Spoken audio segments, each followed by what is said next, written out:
Olá pessoal, Shalom, graça e paz a todos. Estou aqui de novo para fazer mais um vídeo para o canal. Hoje estarei tratando sobre o texto bíblico de 1 Coríntios, capítulo 5 e o versículo 7, sobre a seguinte temática: Cristo não é o Cordeiro Pascal? Sobre isso que estarei abordando nesta ocasião. De acordo com a tradução bíblica da NVI, nós temos a seguinte leitura referente a este texto bíblico que nos diz assim: livrem-se do fermento velho, para que sejam massa nova, e sem fermento, como realmente são, pois Cristo, nosso Cordeiro Pascal, foi sacrificado. Então, conforme está proposto aí, nesta leitura deste versículo bíblico, que Cristo é o nosso Cordeiro Pascal e que ele também foi sacrificado. Porém, recentemente, uma professora conhecida como Patrícia Alves, ela afirmou, dizendo que o apóstolo Paulo nunca disse que Jesus é o nosso Cordeiro Pascal. Então eu estarei aqui compartilhando com vocês um recorte de um vídeo onde a mesma fala e afirma relatando isso, que eu já mencionei, e logo após eu estarei aqui produzindo algumas reações referente aos ditos mencionados aí por ela. Pública no Rio Jordão com João Batista. Mas percebam bem, João Batista não diz que Jesus é o Cordeiro de Pêssar, porque existe a diferença de Cordeiro de Pêssar e de Cordeiro de Expiação. Nós já vamos chegar lá. Em nenhum momento, em nenhuma passagem dos evangelhos, os apóstolos, os discípulos que andaram com Jesus chamaram ele de Cordeiro de Pêssar. E as pessoas dizem firmemente que o apóstolo Paulo falou que Jesus é o Cordeiro de Páscoa. Mas como eu trabalho com fatos, vamos ver o que o texto diz. Purificai-vos, pois, do fermento velho, para que sejais uma nova massa, assim como estáis sem fermento, porque Cristo, a nossa Páscoa, foi sacrificado por nós. O apóstolo Paulo, em qual momento nesse verso ele está dizendo nosso Cordeiro? Ele não está dizendo. Ele está dizendo a nossa Páscoa. Ele está falando do sacrifício. Mas ele não está dizendo que Jesus é o Cordeiro de Pêssar. E para entender melhor... Então, pessoal, conforme vocês puderam visualizar aí, aonde a própria professora Patrícia Alves falou que o apóstolo Paulo não entendia, e ele nunca disse que Jesus foi o nosso Cordeiro Pascal. Então é complicado essas coisas que as pessoas andam divulgando e espalhando sem de fato compreender a real mensagem que está contida dentro da estrutura do texto grego. Dito isto, nós temos aí nesta imagem o interlinear grego-português. Temos esta parte sublinhada e destacada que eu estarei tratando neste momento, trazendo aqui pelo menos duas observações para ajudar na compreensão e na exatidão deste texto de forma clara e explícita.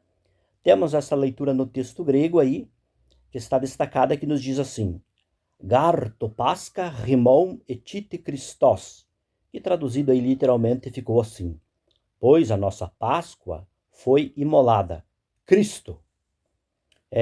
Partindo deste ponto, eu quero aqui deixar então duas observações que nos ajudarão no entendimento da mensagem e da estrutura deste texto.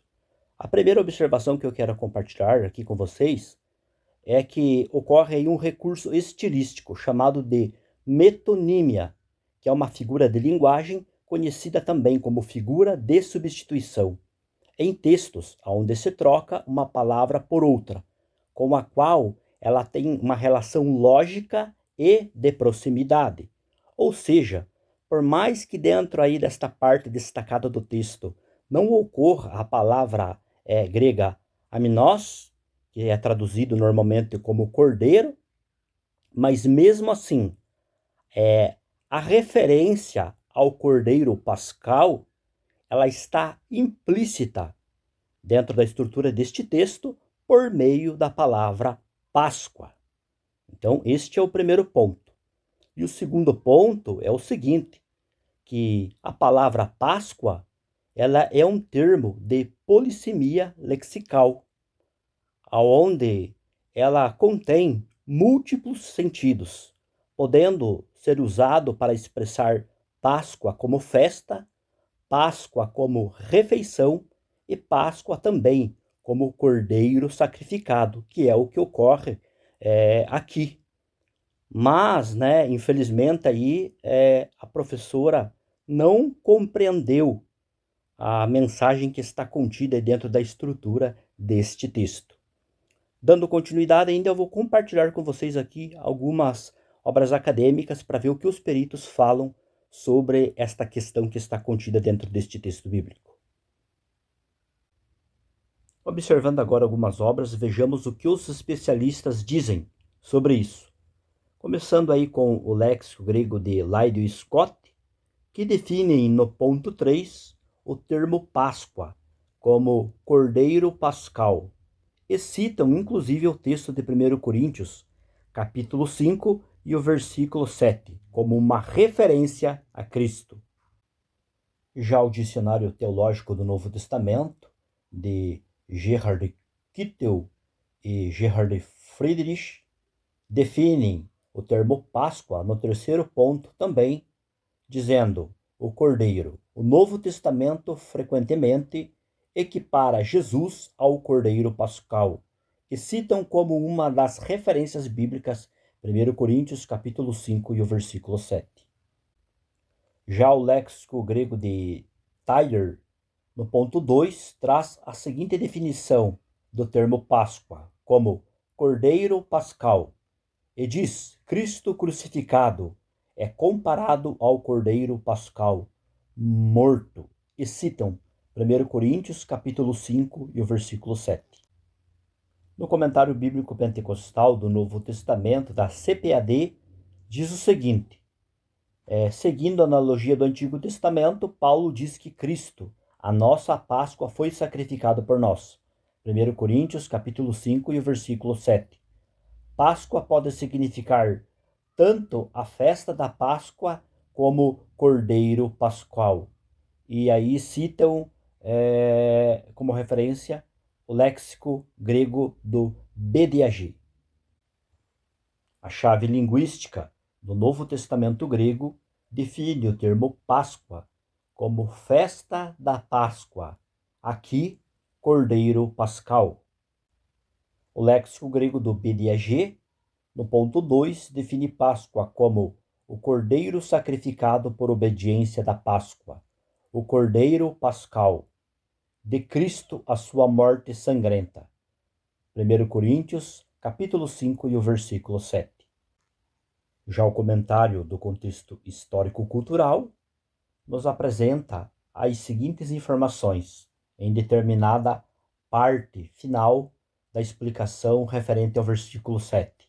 O povo judeu vivia na expectativa de uma nova redenção, semelhante ao seu primeiro êxodo do Egito. Quando o Messias viria, Paulo crê que o Messias já veio e que esse Messias era o novo Cordeiro Pascal. Observando do ponto de vista da sintaxe, nós temos o seguinte. A estrutura do texto grego nos diz assim, Kai garto pasca rimon etite Christos, traduzido, pois também nossa Páscoa foi sacrificada, Cristo.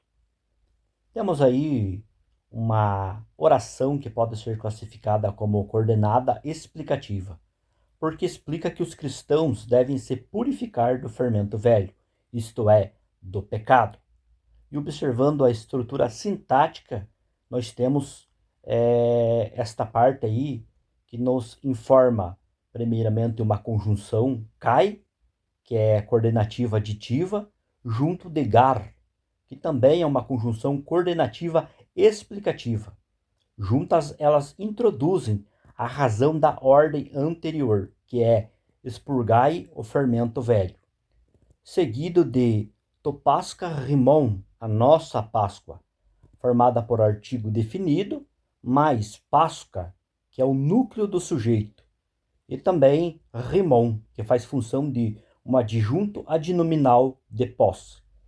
E por fim, a estrutura etite Christos, que é Cristo sacrificado. Temos etite, que faz a função de um predicado verbal na voz passiva, seguido de Christos, um aposto explicativo do sujeito.